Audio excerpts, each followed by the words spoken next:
কিরকম আমরা এই জায়গায় দেখেন 5টা করে বর্ণ একটা শাড়িতে, কিন্তু এই শাড়িতে 3টা বর্ণ, এই জায়গায় 5টা না, 3টা। কি জন্য? এগুলো আমরা যুক্ত বর্ণতে ব্যবহার করি। এই ইয়া কলামের বর্ণগুলা বেশিরভাগ আমরা ব্যবহার করি যুক্ত বর্ণতে। যখন আপনাদের যুক্ত বর্ণ শেখানো হবে, এই 3টা বর্ণ অনেক কাজে আসবে। প্রথমে দেখেন ইয়া।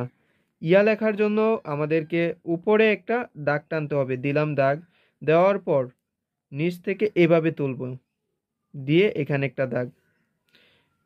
এটা ইয়া, এটাকে বলে ইয়া। ইয়া, ই, ইয়া।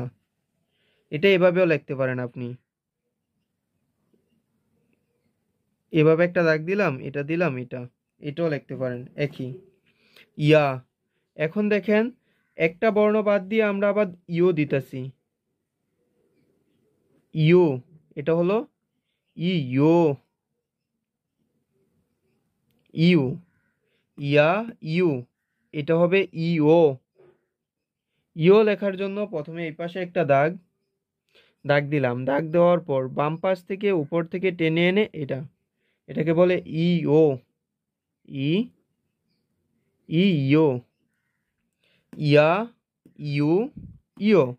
ইয়া, ইউ, ইও। এ জায়গায় 3টা বর্ণ। এখন তারপরে আমাদের আছে রা। রা কিরকম? এই জি, উপরে একটা দাগ দিলাম, দেওয়ার পর এটার নিচ থেকে দাগ টেনে ধরে রা, এটাকে বলে রা। রা। এখন আমরা লিখবো রি, র আকার রা। এখন আমরা লিখবো রি। রি লেখার জন্য দেখেন একটা দাগ দিলাম, একটা দাগ টানলাম নর্মালি। দাগ টানার পর এটার ডান পাশ থেকে আরেকটা দাগ টেনে নিচে দিব, এটাকে বলে র ঋষিকার রি। আমরা পাইলাম রা, রি। এখন লিখবো রু, রা, রি, রু। রু লেখার জন্য একটা দাগ দিলাম, এই দাগটা আবার টেনে নিচে নেমিয়ে একটা দিলাম, এটাকে বলে র ঋষিকার রু।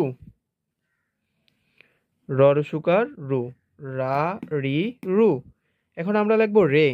রে লেখার জন্য দেখেন সোজা একটা দাগ টানি, প্রথমে সোজা দাগ টানলাম। টানার পর বাম পাশ থেকে টেনে এনে এটা টেনে এনে এই পাশে আসবে, এই পাশে আবার ঘুরে যাবে, এটাকে বলে রে, রয়কার রে। এটার পরে আমরা লিখবো রো, রৌকার রো।